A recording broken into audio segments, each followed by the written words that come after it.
আচ্ছা, রান্না তো আমরা সবাই আমাদের পরিবারের মায়ের কাছ থেকেই বেসিক্যালি শেখা হয়। আপনাদের কী অবস্থা? আমি তো আমার মায়ের কাছ থেকেই সব কিছু শিখেছি। হ্যালো এভরিওয়ান, জান্নাতুল জীবন লাইফস্টাইলের আর একটা নতুন ব্লগে আপনাদেরকে স্বাগতম। চলে আসলাম একটা ব্লগ ভিডিও নিয়ে। আশা করি সবাই ভালো আছেন, আমিও ভালো আছি আলহামদুলিল্লাহ। মিস্টার ব্রাশোদের টেবিলটা ক্লিন করে আগের ম্যাটটা চেঞ্জ করে নতুন একটা বিছিয়ে নিলাম। এরপরে এই যে গরুর ভুঁড়িটা কেটে বেছে রেখেছে, এখানে পেঁয়াজ কুচি, মরিচ, রসুন সব কিছু দিয়ে দিলাম। আর মশলাটা না খুবই কম করে দিলাম, প্রত্যেকটা মশলা অনেক কম দিতে হয়, আমার দাদি যেভাবে মাকে শিখিয়েছেন আর কি। আমাদের পরিবারের মতো করেই তো রান্না করি আমি, আর এভাবে করলে অনেক টেস্ট হয়। এরপরে সব কিছু দিবেন।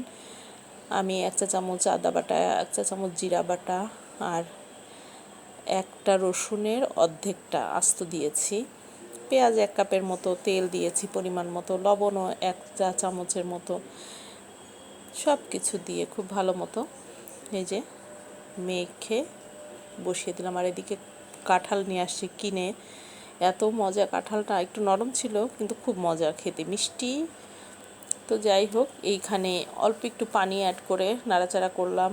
তারপরে আবার বেরেস্তা দিয়ে দিচ্ছি, শুকনা মরিচ, তেজপাতা ফোড়ন দিয়ে পেঁয়াজ বেরেস্তা। তো অল্প কয়েকটা এখানে আমি জিরা অ্যাড করে দিলাম, আস্ত জিরার জন্য ফ্লেভারটা ভালো আসে। তো তারপরে এইখানে মোটামুটি সিদ্ধ হয়ে গিয়েছে। এই পর্যায়ে গরম মশলা 1 চা চামচের মতো দিয়ে দিলাম। তারপরে একটু ভালো মতো নেড়ে চেড়ে মোটামুটি হয়ে আসছে। মশলা কম দিলে কিন্তু অরিজিনাল টেস্ট আসে। আর আমাদের গরুটা এবার এত ভালো ছিল, বাড়তি চর্বি ছিল না, খুবই সুন্দর ছিল, দেশি গরু। তো যাই হোক, এখানে মোটামুটি দেখতে পাচ্ছেন আস্তে আস্তে কমে আসছে, জালটা টেনে এসেছে, পুরাটাই শুকিয়ে গিয়ে টোটালি আচারের মতো হয়ে গিয়েছে, ফেকসা গুড়দা সব কিছু এত ইয়াম্মি হয়েছে। দেখছেন কতটা তেল ছেড়েছে, এত মজা হয়েছে খেতে, কি বলবো, মাশাল্লাহ।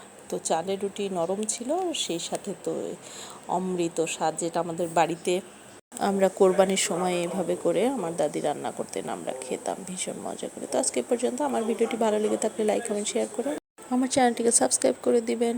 আগামীতে নতুন কোনো ব্লগ ভিডিও নিয়ে আসবো। Till then, stay fine, be happy and stay Jannatul Jibon lifestyle.